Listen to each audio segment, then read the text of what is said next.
Bismillahirrahmanirrahim. Alhamdulillah, para hadirin jamaah, bapak-bapak, ibu-ibu, saudara-saudaraku yang dimuliakan oleh Allah Subhanahu wa taala. Kita bersyukur pada Allah Subhanahu wa taala yang dimana pada kesempatan yang berbahagia ini kita masih diperkenankan oleh Allah Subhanahu wa taala untuk bisa menghadiri majelis ilmu, majelis yang insya Allah mendapatkan doa dari para malaikat dan juga seluruh makhluknya Allah, baik yang ada di langit maupun yang ada di bumi. Dan ini diperuntukkan bagi mereka yang senantiasa, mereka yang mengajarkan ilmu maupun mereka yang belajar ilmu. Mudah-mudahan kita yang hadir di sini tercatat dan termasuk golongan orang-orang yang insya Allah senantiasa didoakan oleh para malaikat dan seluruh makhluknya Allah SWT. Amin ya rabbal alamin. Para jamaah, bapak ibu, ikhwan wa ikhwati, a'azakumullah, kita akan melanjutkan kajian kita yang masih terkait dengan hadis-hadis seputar tentang akhir zaman. Kemarin kita menjelaskan tentang hadis bagaimana ketika di akhir zaman semakin dekatnya hari kiamat, maka akan semakin punah, semakin lenyap, semakin hilang. Di antaranya yaitu dua permasalahan perkara di dalam ajaran Islam. Yang pertama adalah keadilan, hukum, aturan, undang-undang. Yang kedua adalah sholat. Sebagaimana dijelaskan oleh Nabi Muhammad SAW di dalam hadis sahih riwayat Imam Ahmad, riwayat dari sahabat Abu Umamah Al-Bahili radhiyallahu ta'ala anhu, Rasulullah SAW sudah menjelaskan, "Ayul qadar urwal Islam urwatan fakullama intaqadat urwatun tasabbahan nasu billati taliha wa awwaluhunna nuqdan al-hukmu wa akhiruhunna as-shalah." Di dalam hadis ini Nabi mengungkapkan bahwasanya akan semakin hilang, semakin cerai-berai, satu demi satu, seutas demi seutas, yang dimana ketika di antara ikatan tali Islam ini semakin runtuh, semakin lenyap, maka manusia hanya bisa berpegang kepada simpul di dalam ajaran Islam, yang dimana ketika simpul-simpul ini sudah mulai cerai-berai, sudah semakin terpuruk, semakin lenyap di muka bumi ini, maka apa yang terjadi ketika simpul di dalam ajaran Islam ini hilang, terutama masalah aturan hukum Allah, keadilan ini sudah tidak ada, maka akan juga mulai kendor, mulai akan semakin ditinggalkan oleh umatnya, terutama umatnya Nabi Muhammad SAW, yaitu sholatnya. Makanya para jamaah, dijelaskan oleh Allah di dalam surat Al-Maryam yang sudah kita bahas pekan yang lalu, surat yang ke-19 ayat yang ke-59, Allah sudah mengungkapkan bahwa akan muncul generasi yang lebih buruk daripada generasi sebelumnya. Fa khalafa min ba'dihim khalfun adaa'us shalah. Yang ciri-ciri generasi ini adalah mereka yang meninggalkan sholat. Ini generasi yang paling terburuk, yang hari ini, zaman ini, sekarang ini kita rasakan.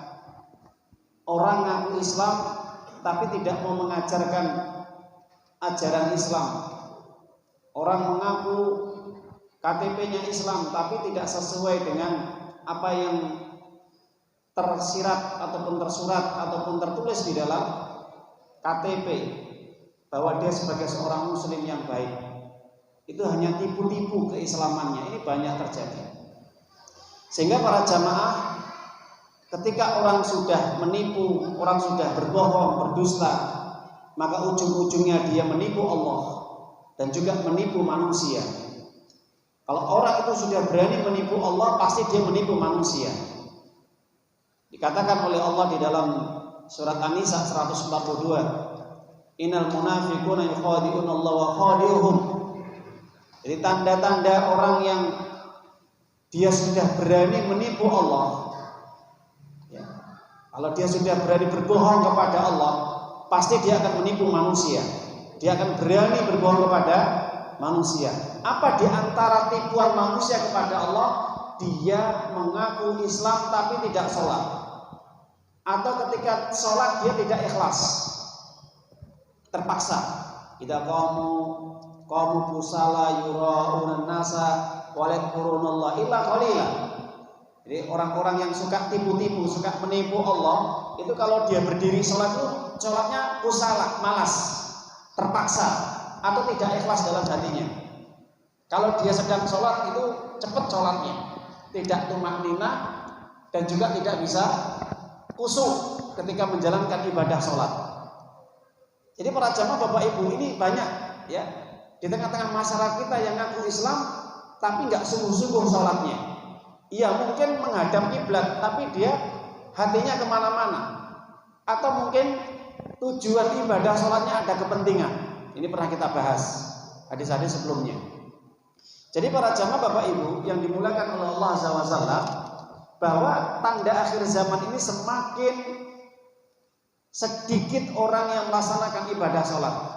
Akan mungkin ketika dia sholat tapi tidak ikhlas. Ini para jamaah yang menjadi apa?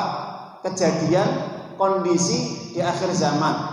Maka para jamaah yang dimuliakan oleh Allah Subhanahu wa taala, maka sudah jelas ketika orang itu sudah meninggalkan sholat, maka ujung-ujungnya dia telah mempertuhankan nafsunya, mengikuti hawa nafsunya, mengikuti keinginannya yang menyalahi aturan Allah, mengikuti keinginannya tanpa ilmu. Ya, jadi para jamaah Bapak Ibu, orang itu kalau sudah berani dia meninggalkan sholat, itu tandanya orang sudah menuruti hawa nafsunya. Ini bencana, musibah. Makanya Rasulullah SAW mengatakan dalam hadis Imam Tirmizi, salasun muhlikat, 3 perkara yang membinasakan seseorang. 3 perkara menjadikan seseorang sudah berani melanggar aturan Allah dan berani meninggalkan kewajiban-kewajiban Allah. Apa saja itu? 1 adalah yaitu suhun mutok. Orang itu kalau sudah bakhil yang dituruti, ya bakhil, jadi sudah tidak mau bersedekah, tidak mau berinfak atau mengeluarkan zakat hartanya. Yang kedua, hawaul muttaba, orang yang suka mengikuti hawa nafsunya, itu lebih dikedepankan. Jadi nanti kalau orang itu dihadapkan dengan masalah, apa yang diinginkan itu yang nomor 1, meskipun nanti bertabrakan dengan aturan Allah. Jadi aturan Allah, perintah Allah nomor 2, keinginan nafsunya nomor 1. Jadi kalau tidak sesuai dengan selera keinginannya, maka itu ditinggalkan. Apapun itu perintah Allah itu ditinggalkan. Nah, ini yang dinamakan apa? Mengikuti hawa nafsu atau mempertuhankan hawa nafsu. Ya, jadi para jamaah Bapak Ibu, orang seperti ini biasanya ini jelas orang yang suka meninggalkan sholat. Jadi kalau kita lihat orang yang melakukan berbagai dosa-dosa, baik syirik, baik itu dosa besar, baik itu bid'ah, baik itu maksiat-maksiat yang lainnya, itu tandanya orang yang sudah jelas meninggalkan sholat. Atau kalau sholat tipu-tipu, atau kalau dia sholat tidak ikhlas, ya, karena dia sudah mempertuhankan nafsunya. Orang kalau sudah mempertuhankan nafsunya, apapun keinginannya itu nomor 1. Kalau tidak sesuai dengan seleranya, keinginannya, kepentingannya, itu tidak dijalankan. Yang berikutnya para jamaah Bapak Ibu yang dimuliakan oleh Allah Subhanahu wa taala, maka orang yang mempertuhankan hawa nafsunya, mengikuti hawa nafsunya, maka dia berani melanggar aturan Allah. Coba kasus, ya, kita hubungkan antara ayat Allah dengan hadis Nabi ini saling berkolaborasi, saling menyempurnakan, saling memperkuat. Pada zaman Nabi, para jamaah Bapak Ibu, saya akan cerita, tapi cerita ini hadis Nabi. Pada zaman Nabi, yang hadis ini disampaikan oleh istri Nabi sendiri, Ibunda Aisyah radhiyallahu anha, bahwa pernah diceritakan pada zaman Nabi ada seorang wanita. Ini wanita ini keturunan bangsawan, ya, orang kaya. Ini dari kalangan Bani Makhzumiyah. Bani Makhzumiyah ini adalah bangsawan. Jadi ibaratnya level elit, ya, keturunan orang-orang yang dihormati, dimuliakan. Wanita ini tertangkap basah mencuri. Kemudian keluarga besar dari wanita Bani Makhzumiyah ini, Bani Makhzum ini kemudian mengadakan rapat. Kira-kira bagaimana supaya meringankan hukuman bagi wanita ini. Dari pihak keluarga minta siapapun kalau bisa menyampaikan masalah ini kepada Rasulullah SAW supaya wanita ini diringankan hukumannya, kalau bisa dibebaskan. Ya, dibebaskan, jangan sampai dihukum. Maka ketika orang-orang Quraisy ini kemudian mendengar, maka memberitahukan kepada pihak dari keluarga besarnya wanita Bani Makhzumiyah tadi, diusulkan kira-kira siapa yang bisa menjadi mediator atau delegasi untuk menyampaikan masalah ini, sehingga Nabi nanti bisa memberikan gerasi, keringanan. Usulannya dari orang-orang Quraisy ada. Siapa? Usamah bin Zaid. Siapa itu Usamah bin Zaid, para jamaah? Usamah bin Zaid adalah putra dari mantan budak yang dimerdekakan oleh Nabi, yaitu Zaid bin Harithah radhiyallahu anhu. Jadi Nabi itu punya budak, kemudian dimerdekakan, ya. Kemudian si budak tadi punya anak namanya Usamah, ya. Jadi Zaid ini punya anak namanya Usamah. Lah, Usamah ini diangkat menjadi anak angkatnya Nabi. Menjadi anaknya angkat Nabi, Usamah ini. Kan dekat bersama Nabi. Setiap hari, setiap waktu ini selalu berkumpul dengan Nabi Muhammad SAW. Nah, ketika permasalahan ini disampaikan kepada Usamah bin Zaid, agar Usamah bin Zaid ini berbicara, menyampaikan persoalan ini kepada Nabi, sehingga Nabi memberikan keringanan, tidak menghukum wanita ini. Seandainya menghukum, tidak sampai hukuman yang berat. Nah, itu kan keinginannya, ya. Ketika Usamah dipanggil oleh keluarga besar dari pihak wanita tadi, kemudian untuk menyampaikan masalah ini. Ketika Usamah bin Zaid menyampaikan masalah ini kepada Nabi Muhammad SAW, diterima masalah ini, kasus ini diterima. Saat itu pula Nabi kemudian menyampaikan kepada para sahabatnya yang lain. Setelah dapat informasi, kemudian Nabi menyampaikan masalah ini kepada para sahabat. Yang saat itu ada menyatakan pada sholat zuhur atau asar, atau mengatakan sholat subuh pagi hari. Nabi kemudian berdiri di mimbar. Kemudian Rasulullah SAW menyampaikan, atas fa'u fi haddin min hududillahi ta'ala. Di antara kalian ada yang minta supaya hukuman Allah diringankan. Kalau bila perlu hukuman Allah itu ditiadakan. Jadi tidak dihukum dengan had atau hukuman Allah. Kenapa? Nabi mengatakan, ahlaka man kana qablakum, innama ahlaka man kana man qablakum. Sungguh begitu celaka dan binasanya orang-orang hidup sebelum kalian. Siapa mereka? Bani Israel. Jadi yang dimaksud Nabi adalah orang-orang sebelum qablakum adalah Bani Israel. Jadi Nabi menceritakan keadaan bagaimana kehidupan Bani Israel. Innama ahlaka man kana qablakum.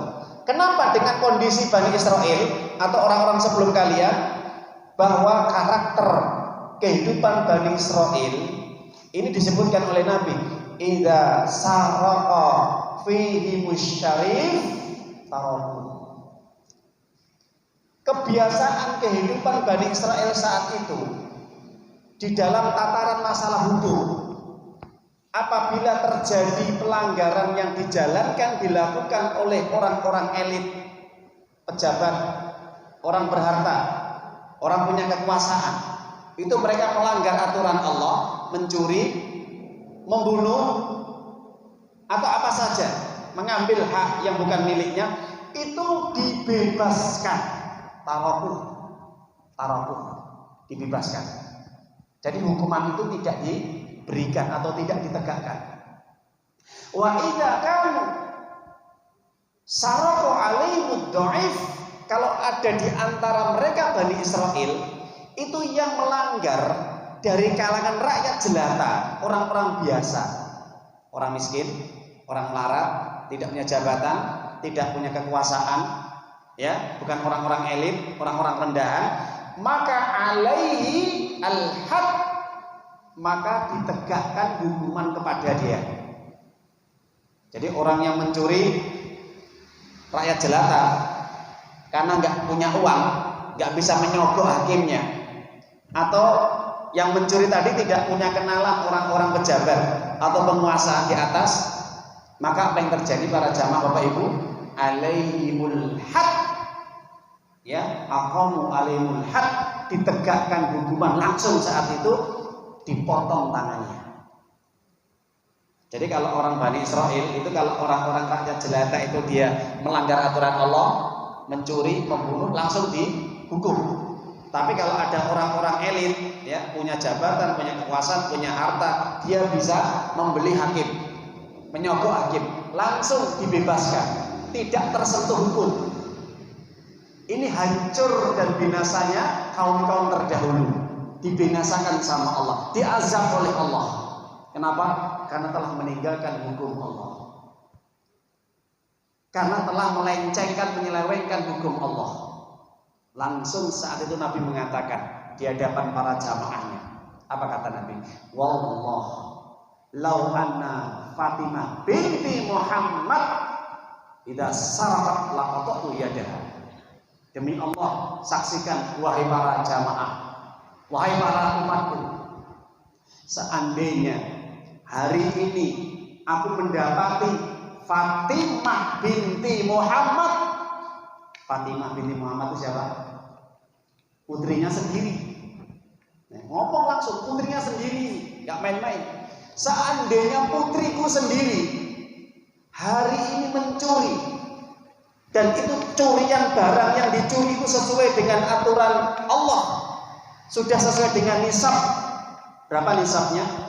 Kalau aturan hukum Allah ditegakkan mencuri, yaitu 1/4 dinar atau 12 dirham. 1 dinar anggap saja 2 juta. Berapa Pak? 5 juta. 500.000. 500.000. Itu kalau sudah melampaui 500.000 ke atas, ya. Atau kalau dalam bahasa orang Arab itu loh, seperti tameng perang, ya, tameng perisai. Itu harganya kurang lebih 1 tameng itu harganya 500 sampai 700.000. Fasoidan rubu dinar, fasoidan yuktok yadahu. Kalau sudah melebihi daripada 1/4 dinar, 12 dirham, seharga 500.000, potong tangannya. Tak potong tangan putriku sendiri kalau dia mencuri, saya mengetahuinya. Subhanallah. Bagaimana kira-kira? Nabi itu mengikuti hawa nafsu atau bukan? Pak Bu, mengikuti aturan Allah atau mengikuti keinginannya? Mengikuti aturan Allah. Kemudian Nabi membaca ayat di dalam surat Al-Maidah ayat yang 39. Asyariku wa syarikatu faqta'u aydiyahum nakalan jazaan min Allah. Laki-laki dan wanita yang mencuri, kalau keduanya ketahuan mencuri, potong tangan keduanya. itu sebagai hukuman dia di dunia dan azab Allah nanti di akhirat kalau dia tidak bertobat kepada Allah Subhanahu wa taala. Surat apa Bapak Ibu? Al-Maidah. Surat berapa? Kelima. Ayat berapa? 39. Ada ayatnya. Allah sudah membuat pasal sendiri, aturan sendiri, hukum sendiri bagi siapapun orang mencuri, potong tangannya. Jadi aturan Allah itu dijalankan dengan benar. Masya Allah. Ini Nabi ya, nggak main-main ya. Bisa jadi Nabi membebaskan, bisa digerasi kasihan, ya. Tapi kalau sudah ada laporan, dan ada bukti materialnya, dan ada saksi. Jadi kalau dalam hukuman Islam, apa ya? Kita belajar masalah tentang, ya, kalau dalam bahasa hukuman Islam adalah ada hukum diyat, ada hukum qisas, ada hukum had. Itu hukuman-hukuman yang Allah terangkan di dalam Al-Quran dan hadis-hadis Nabi. Ya.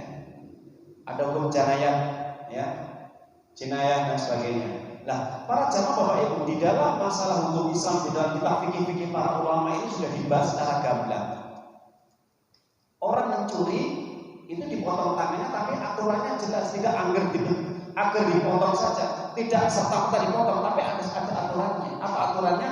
Hukuman mencuri itu ditegakkan kalau sudah nisab. Kalau belum nisab maka dikembalikan.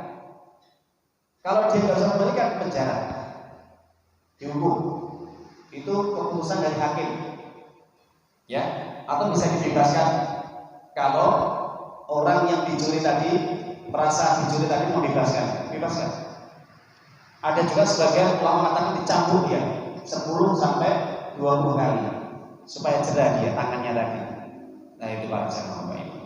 Subhanallah. Sekarang kita tanya dalam persoalan masalah ini para jamaah.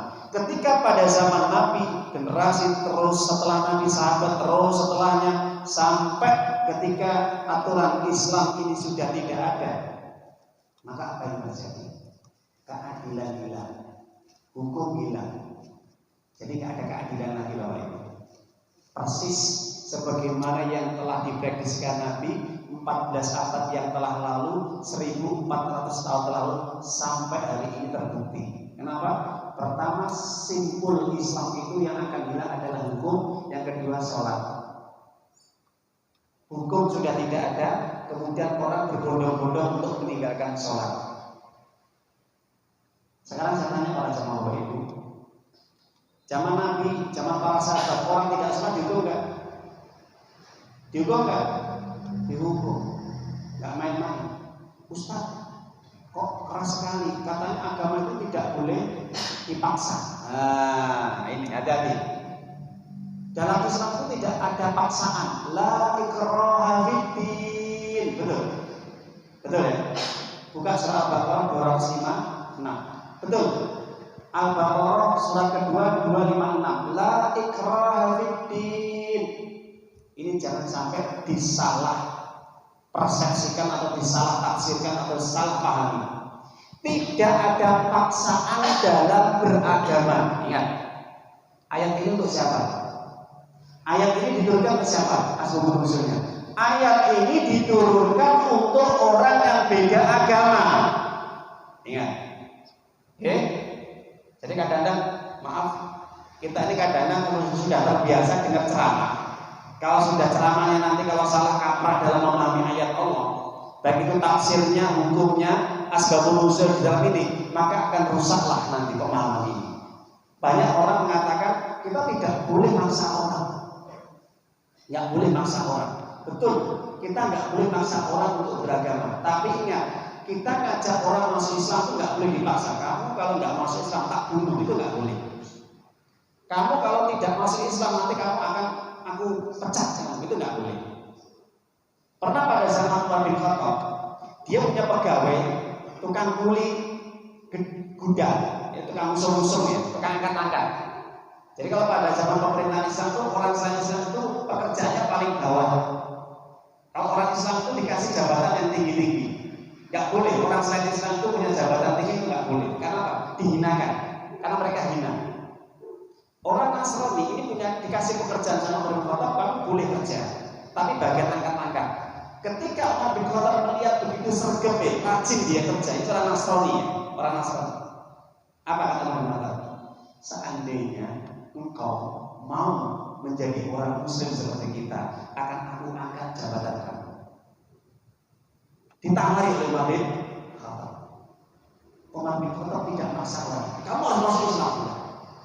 Tawaran yang luar biasa, begitu indahnya. Kalau kamu pengen jadi orang Muslim masuk Islam, akan aku angkat jabatan kamu, aku akan naikkan. Kamu tidak menjadi tukang budak, aku angkat-angkat. Kamu jadi sekretaris. Itu satu. Yang kedua, pada zaman pemerintahan Umar bin Khattab, Umar bin Khattab menulis kepada seluruh gubernur di semua negeri. Apa isinya? Jangan mengangkat menjadi wali kota, bupati atau saja yang tingkat level jabatannya itu adalah mereka punya jabatan yang tinggi di tengah masyarakat selain orang Muslim. Selain orang Muslim. Itu menulis semuanya. Semua dikirimi semua. Ya, gubernur-gubernur semuanya dikasih. Kenapa? Umar bin Khattab mengatakan tidak pantas bagi orang Muslim mengangkat seorang pemimpin selain Muslim. Mana ayatnya? Al-Maidah 51. Ya ayyuhalladzina amanu la tattakhidul yahuda wan nasara awliya ba'duhum awliya ba'd. Hei orang-orang beriman, jangan di antara kalian menjadikan orang-orang Yahudi dan Nasrani sebagai aulia pemimpin, teman dekat, teman kepercayaan. Gak boleh. Jelas ini? Bapak Ibu ini? Gak boleh jadi pemimpin.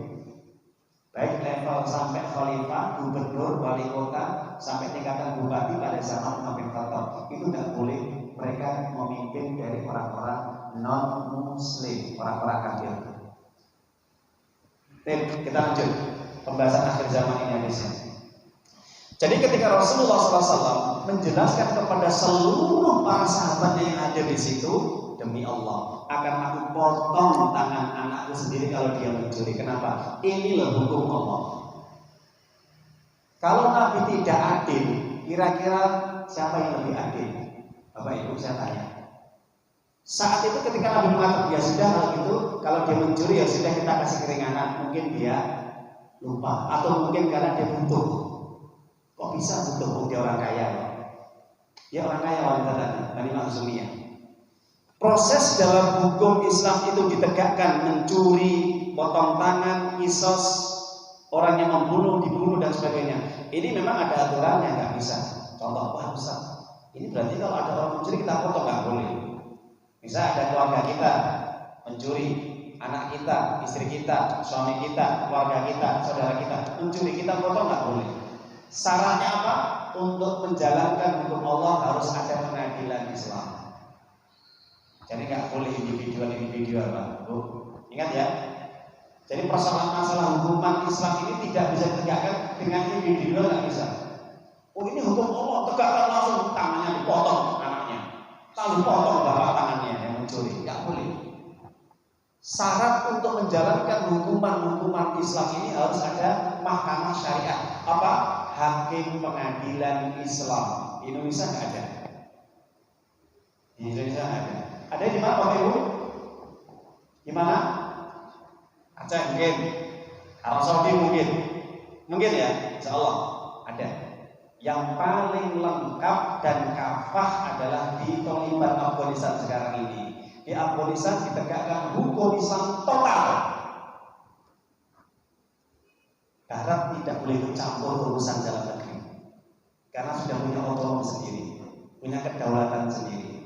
Maaf Bapak Ibu, di Afghanistan sekarang ditegakkan hukum Islam total. Mencuri, potong tangan. Zina, cambuk yang belum nikah, germusan. Yang sudah menikah dihukum rajam. Yang sudah menikah ya, rajam.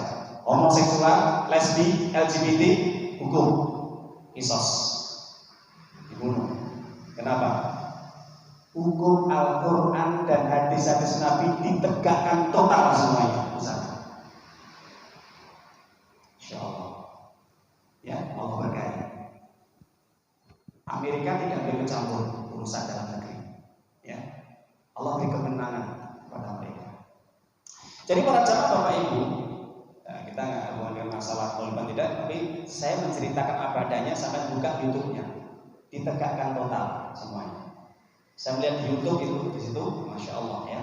Jadi sudah dideklarasikan ini negara Islam Afghanistan. Itu cuma di Afghanistan yang total ya. Kalau di Aceh belum, Aceh belum Pak ya, Aceh belum. Ya, Arab Saudi kalau bisa saya belum tahu.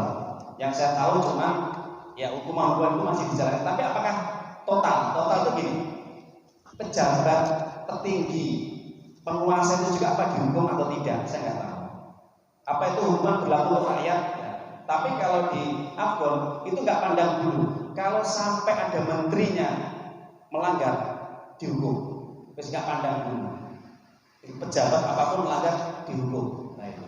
Tapi para jamaah Bapak Ibu yang dimuliakan oleh Allah SWT, kita kembali kepada persoalan masalah tadi. Rasulullah SAW saat itu langsung memerintahkan untuk wanita ma'zumnya diadili. Ya, diadili di persidangan Nabi. Nabi jadi hakim, Pak. Nabi jadi hakim. Mencuri. Iya.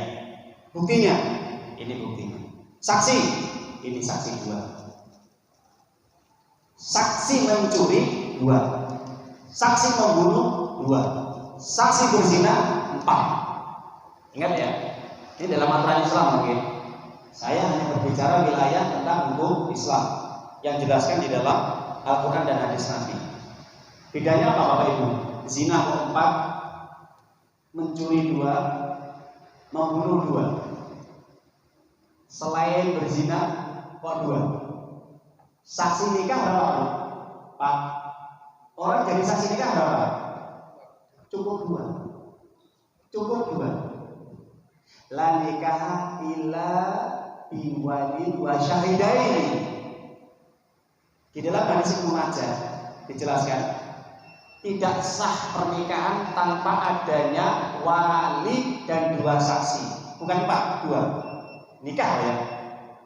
Yang dulunya haram jadi halal. Cukup butuh 2 saksi saja. Tapi kenapa orang zina Pak? Ada yang bisa jawab? Saya kasih jenah.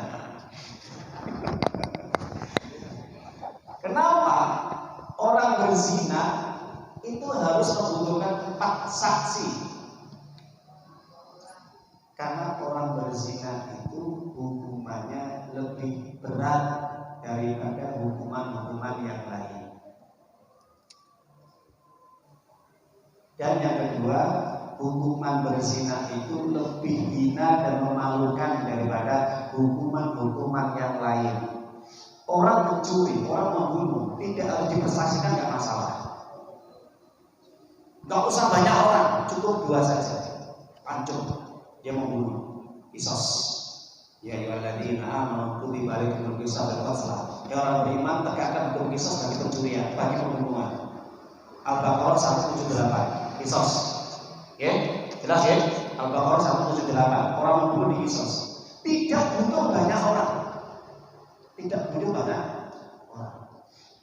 Mencuri juga hukuman tidak butuh banyak orang. Langsung potong tangannya. Ya, pergelangannya dipotong. Itu. Tapi kenapa zina butuh banyak orang Bapak Ibu? Karena orang berzina itu sudah memporak-porandakan keturunan, nasab, dan sesuatu yang paling menjijikkan, merusak nasab, ya, juga merusak keluarga, hubungan keluarga, dan merusak hubungan dengan masyarakat. Orang zina rusak dengan nasabnya Pak. Rusak nggak? Rusak. Makanya banyak, maaf, ibu-ibu wanita yang hamil di luar nikah, nggak jelas ayat, nggak main-main ya. Hukuman orang zina itu sampai dirajam.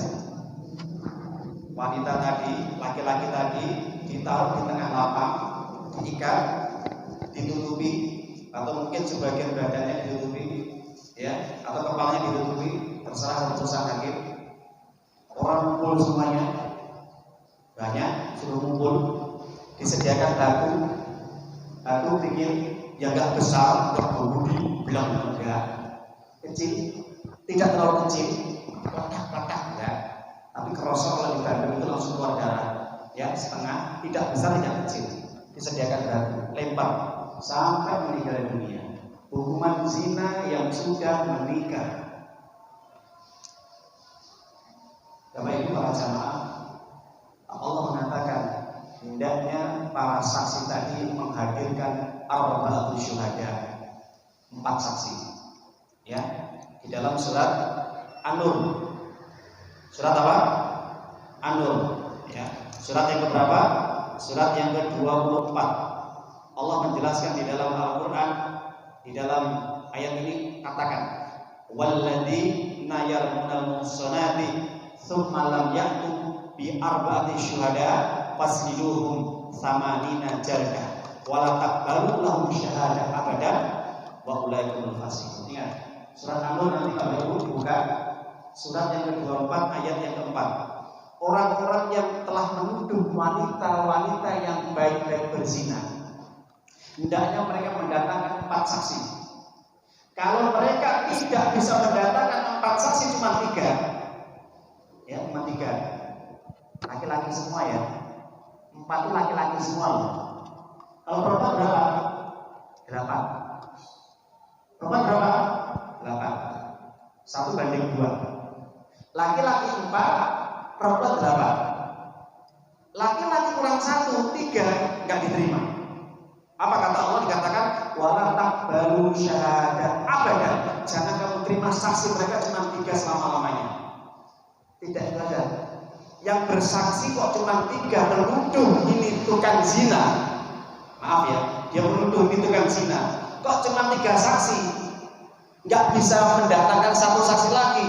Jangan diterima saksinya lagi. Orang 3 tadi selama-lamanya. Nanti kalau dia mendapatkan, dia pernah melihat orang zina lagi, dia bersaksi lagi, jangan diterima selama-lamanya. Bohong dia.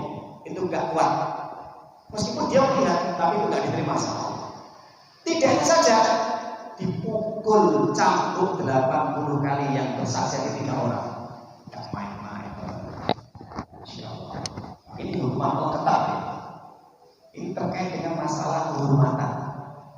Ada orang nuduh zina, laki-laki perempuan kok zina, kok tidak bisa mendatangkan 4 saksi, cuma 3, apalagi 2, apalagi 1, cambuk 80 kali dan tidak diterima lagi nanti dia bersaksi. Bapak Ibu yang dimuliakan oleh Allah Subhanahu wa taala. Jadi persoalan masalah bagaimana kondisi akhir zaman ini ketika keadilan itu tidak ada. Maka apa yang terjadi? Ya begitulah kondisi. Kerusakan demi kerusakan yang luar biasa. Sebelum saya tutup dari pengajian ini para jamaah, 1 ayat yang dimana Allah memberikan peringatan kepada Nabi sekaligus mengingatkan kepada Nabi ketika memberikan hukuman kepada umatnya. Apa kata Allah? Di dalam surat An-Nisa, surat yang keempat ayat 135. Nanti dibuka nanti. Surat apa? An-Nisa. Ini ada hubungannya dengan akhir zaman ya. Yang mereka meninggalkan sholat dan mengikuti hawa nafsu. Mereka akan masuk ke dalam jurang api neraka nanti pada hari kiamat. Ketika ayat ini diturunkan, ini menunjukkan bahwa ini peringatan dan nasihat untuk Nabi. Nanti diperingatkan. Apa kata Allah? Ya ayyuhalladzina amanu kunu qawwamina bil qisti syuhada lillahi wala anfusikum awil walidaini wal aqrabin iyyakum ghaniyan aw faqiran falla Allah bihima fala tatabul hawa an taqilu wa intal untuk ridu fa innallaha kana bima ta'maluna khabira. Coba Bapak Ibu nanti di rumah dicocokkan surat An-Nisa 135. Apa kata Allah? Hei orang-orang yang mengaku beriman, termasuk engkau wahai Nabi Muhammad, jadilah kamu penegak keadilan. Jadilah kamu memberikan keadilan yang baik di hadapan umatmu. Ketika dirimu bersalah, ketika keluargamu bersalah, ketika orang lain bersalah, siapapun mereka bersalah, jangan kamu lindungi, jangan kamu bela. Jadilah kamu sebagai saksi bagi agama Allah. Artinya saksi kamu harus menegakkan dengan seadil-adilnya. Jangan tebang pilih. Ada orang kaya salah, kamu bela. Cari muka. Itu kata Allah ya. Kamu cari muka. Ada orang miskin salah, kamu biarkan, kamu kasihan. Jangan kamu menyimpang dari kebenaran. Ini jelas kebenaran kata Allah. Jangan mengikuti keinginan mereka, hawa nafsu. Ingat, mengikuti hawa nafsu. Sesungguhnya Allah melihat apa yang kamu kerjakan. Para jemaah Bapak Ibu yang dimuliakan oleh Allah Subhanahu wa taala. Begitulah kondisi akhir zaman ketika Allah sudah menyampaikan tentang hadis ini, ketika Rasulullah menyampaikan hadis ini dan kemudian dijelaskan oleh ayat-ayat Allah, maka jelas akhir zaman semakin dekatnya hari kiamat. Apa yang hilang? Hukum. Hukum apa? Hukum Allah. Yang kedua apa? Sholat. Ingat, orang sholat bisa dihitung para jamaah. Bagaimana cara menghitungnya? Maka seorang profesor dari Palestina mengatakan, saya lupa namanya, Ahmad Yasin atau siapa, ya, beliau sudah meninggal dunia. Beliau mengatakan, seandainya umat Islam itu bisa menjaga sholat 5 waktunya, terutama sholat subuh, sebagaimana sholat subuh yang kami laksanakan di Palestina ini, maka itulah di antara yang ditakuti oleh Yahudi. Itu di antara yang ditakuti oleh orang-orang kafir. Tapi selama umat Islam ketika menjalankan sholat 5 waktu, apalagi sholat subuh, dia itu tidak ada jumlahnya, sedikit sekali. Satu sok gak genep, apalagi 12 sok. Ya Bapak Ibu, kalau tidak sholatnya mungkin kadang masih telat-telat, masih bolong-bolong. Sholatnya sebagaimana sholat Jumat lah, ya, sholat Jumat. Maka ingat, orang kafir tidak takut kepada umat Islam. Orang kafir tidak takut kepada umat Islam. Makanya orang Yahudi itu kenapa takut kepada orang-orang Palestina? Karena orang Palestina itu sangat menjaga sholatnya.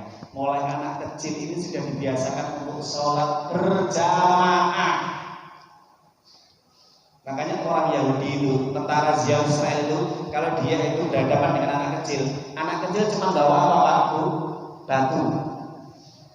Cuma gini aja, ini lari terbirit-birit. Ini kalau orang Yahudi satu dua takut dia. Beraninya kok. Kalau banyak gerombolan, ya, mau gelut, paling apa? Keroyokan.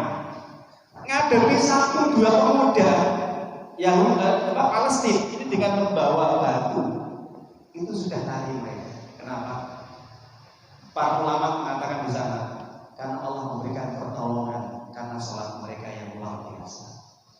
Sholat mereka 5 waktu seperti sholat Jumat, apalagi sholat subuhnya luar biasa. Jadi para jamaah, di antara pertolongan Allah akan turun apabila ketika orang Islam itu sudah betul-betul bisa menjalankan sholat berjamaah 5 waktu dengan tertib, dan itu istiqomah insyaallah. Semoga bermanfaat apa yang kita kaji pada malam hari ini. Alhamdulillah, semoga ini bisa menambah iman kita agar kita tetap istiqomah, ya, agar kita senantiasa diberi oleh Allah ilmu dan juga keikhlasan dalam kita menjalankan ibadah.